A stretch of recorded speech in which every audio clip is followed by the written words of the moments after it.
Students, हम बात करेंगे हाइड्रोजन की फिजिकल प्रॉपर्टीज की।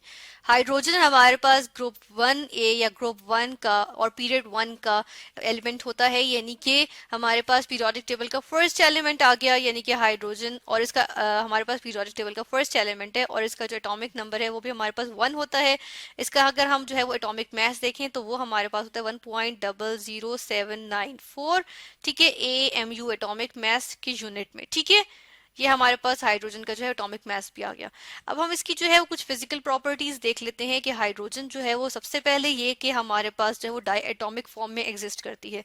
डाई एटॉमिक फॉर्म क्या होती है? एक मॉलिक्यूल में दो एटम्स एक ही एलिमेंट के दो एटम्स जब मिलके बनाते हैं, यानी जिस तरह इसमें हाइड्रोजन दूसरे हाइड्रोजन से कोवलेंटली बॉन्डेड है, दोनों अपना अपना जो इलेक्ट्रॉन है वो एक दूसरे से शेयर कर रहे हैं। ठीक है, दोनों का डुप्लेट कंप्लीट हो गया। तो हम क्या देखते हैं कि ये जो हमारे पास जो है वो हम इसको किस तरह से लिखते हैं? हम H2 की फॉर्म में लिखते हैं कि हमारे पास क्या हो रहा है, हमारे पास डायटोमिक फॉर्म में जो है वो मौजूद है ये एलिमेंट। और जो है वो हमारे पास जो इसकी स्टेट होती है, जो फिजिकल स्टेट, वो होती है हाइड्रोजन की गैशियस फॉर्म में, यानी डायटोमिक गैशियस फॉर्म में हाइड्रोजन यूजुअली एग्जिस्ट करता है। ठीक है, इसके अलावा हम देख लेते हैं कि जो हमारे पास स्टैंडर्ड टेम्परेचर एंड प्रेशर होता है। स्टैंडर्ड टेम्परेचर और प्रेशर क्या होता है? स्टैंडर्ड टेम्परेचर हमारे पास होता है 0 degree Celsius. Degree Celsius temperature को मेजर करने का यूनिट, और 1 एटमोस्फेरिक प्रेशर, एटमॉस्फेयर यानी एटीएम एटमॉस्फेरिक प्रेशर के लिए हम लिखते हैं। और एटीएम मतलब होता है, ये जो होता है वो हमारे पास प्रेशर का यूनिट होता है, उसको मेजर करने के लिए एटीएम यूज करते हैं। ठीक है, यानी कि एटमॉस्फेरिक प्रेशर। तो ये है हमारे पास स्टैंडर्ड टेम्परेचर और स्टैंडर्ड प्रेशर आ गया। तो स्टैंडर्ड टेम्परेचर और प्रेशर पे हम देखें तो हाइड्रोजन गैस जो हमारे पास होती है वो उसका कोई कलर नहीं होता, यानी कि वो क्या होती है? वो कलरलेस होती है। ठीक है, इसी तरह उसकी कोई स्मेल भी नहीं होती, तो इसलिए उसको हम कहते हैं कि ओडोरलेस होती है। ठीक है, ओडोरलेस।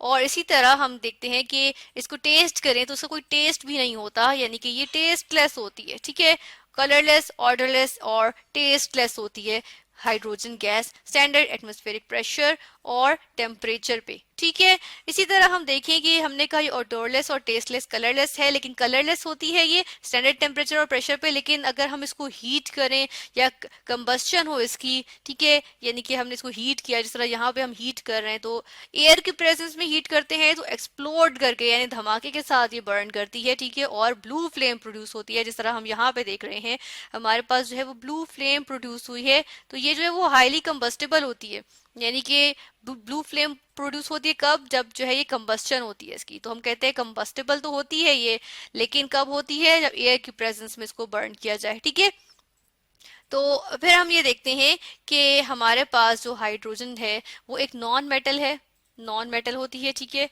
ये जो है वो बहुत ज्यादा एबंडेंट होती है। कहाँ? यूनिवर्स में। अगर ओवरऑल यूनिवर्स में देखा जाए तो मोस्ट एबंडेंट हाइड्रो जो हमारे पास एटम आता है, ये एलिमेंट, सॉरी एलिमेंट जो हमारे पास होता है वो हाइड्रोजन के एलिमेंट होता है। ठीक है, इसके अलावा हम देखते हैं ये नॉन मेटेलिक है और नॉन टॉक्सिक भी होती है। ये नॉन टॉक्सिक है। ठीक है, यानी कि ये जो है वो हार्मफुल नहीं होती, एज सच हार्मफुल नहीं होती है। ठीक है, फिर इसके अलावा हम ये देखते हैं कि हमने कहा ये नॉन मेटल होती है, तो नॉन मेटल होने की वजह से इसकी इलेक्ट्रोनेगेटिविटी होगी, यानी कि इसके इलेक्ट्रॉन गेन करने की सलाहियत कुछ होगी इसके अंदर।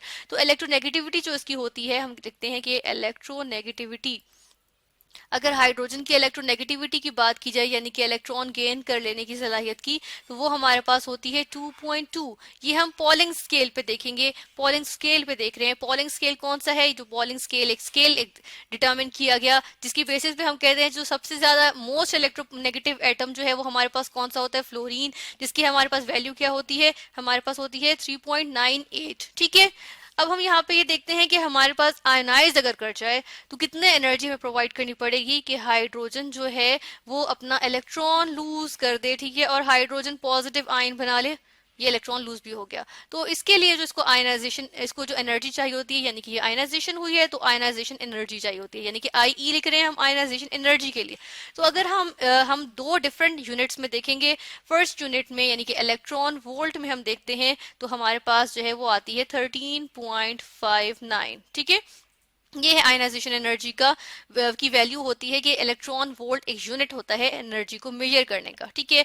इसी तरह अगर हम जो है वो किलो जूल्स में देखें, जो यूजुअली हम यूज करते हैं वो किलो जूल्स में हम देखते हैं, तो किलो जूल्स पर मोल में देखें तो हमारे पास जो आयनाइजेशन एनर्जी आ रही है वो कितनी आ रही है, 1310, यानी 1310 किलो जूल्स पर मोल। किलो मतलब 1000, ठीक है, यानी कि अगर अदरवाइज हम लिखें तो हम क्या लिखेंगे, 1310 और 000 लगाएंगे 1000 की वजह से, जूल्स पर मोल। और एक मोल में हम देखेंगे कि एक मोल हाइड्रोजन ने जो है वो किस तरह से जो है वो कितने मोल जो है वो एक मोल इलेक्ट्रॉन्स लूज किए, ठीक है। तो उसके लिए हम पर मोल लेते हैं, पर मोल में कितने पार्टिकल्स आ जाते हैं, एवोगैड्रोस नंबर ऑफ पार्टिकल्स आ जाते हैं, जो हमारे पास क्या है 6.022 एक्सपोनेंशियल या 10⁻23 नंबर ऑफ पार्टिकल्स होते हैं, ठीक है।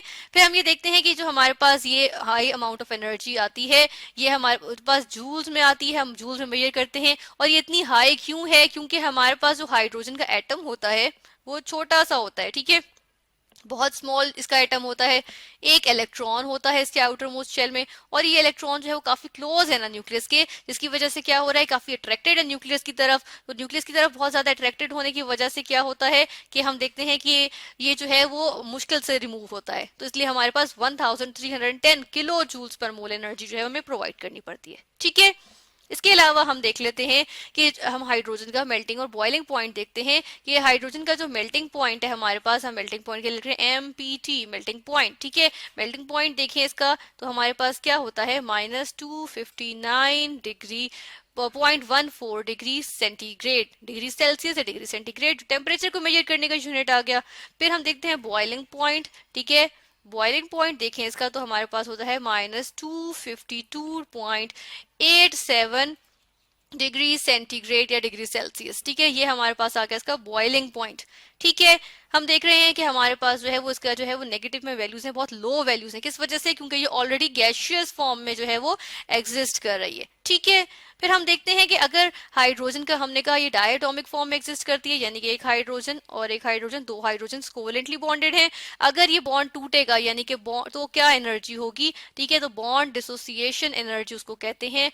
बॉन्ड डिसोसिएशन एनर्जी कितनी होगी, बॉन्ड डिसोसिएशन एनर्जी यानी कितनी एनर्जी आप प्रोवाइड करेंगे तो जो है बॉन्ड टूटेगा, ठीक है। तो वो हम देखते हैं कि बॉन्ड डिसोसिएशन एनर्जी हाइड्रोजन के केस में कितनी रिक्वायर्ड होती है, हम वो देखते हैं कि वो हमें चाहिए होती है 436 किलो जूल्स पर मोल। फिर से हमारे पास आ गया किलो जूल्स पर मोल, किलो 1000 जूल्स एनर्जी को मेजर करने का यूनिट, और मोल की बात करें तो हम एक मोल में बात करते हैं, ठीक है। एक और यूनिट में हम देखेंगे, हम देखते हैं 104 किलो कैलोरीज। इस दफा हम क्या देख रहे हैं, किलो कैलोरीज, कैलोरीज में, ठीक है, जूल्स की जगह हम कैलोरीज यूज कर रहे हैं। किलो का मतलब है 1000 और मोल यानी एक मोल में, ठीक है। तो हमें देख रहे हैं कि हमारे पास बहुत ज्यादा एनर्जी चाहिए होती है हाइड्रोजन के मॉलिक्यूल को ब्रेक करने के लिए दो एटम्स में। तो यानी कि बहुत स्ट्रॉन्ग हमें ये स्ट्रॉन्ग बॉन्ड होता है हमारे पास, ठीक है, यानी कि जो बॉन्ड है हमारे पास हाइड्रोजन का वो स्ट्रॉन्ग है, ठीक है। इसके अलावा हम हाइड्रोजन की प्रॉपर्टी देखते हैं कि अगर हमारे पास कोई मेटल मौजूद हो उस पे एक्सेस में जो है वो हम हाइड्रोजन उसके ऊपर से पास करें, तो हाइड्रोजन क्या करती है, हाइड्रोजन जो है वो एड्सॉर्ब कर जाती है, मतलब अटैच कर जाती है, यानी कि जो है वो फिजिकली अटैच्ड हो जाती है उसके ऊपर, केमिकली बॉन्डेड नहीं होती बल्कि फिजिकली अटैच कर जाती है।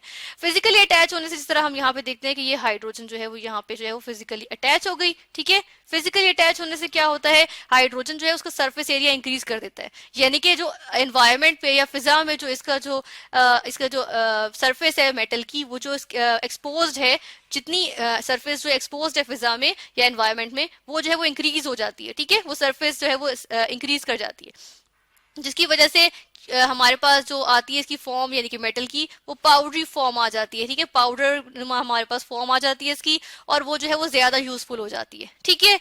तो हमने देखा कि हाइड्रोजन की हमारे पास कुछ फिजिकल प्रॉपर्टीज आ गई, जिनमें से मोस्ट इंपॉर्टेंटली हाइड्रोजन हमारे पास जो है वो कलरलेस, ऑर्डरलेस, टेस्टलेस गैस होती है और हाईली कंबस्टेबल होती है। और इसके अलावा हमने ये भी देखा कि इसका बॉन्ड जो होता है वो बहुत स्ट्रांग होता है।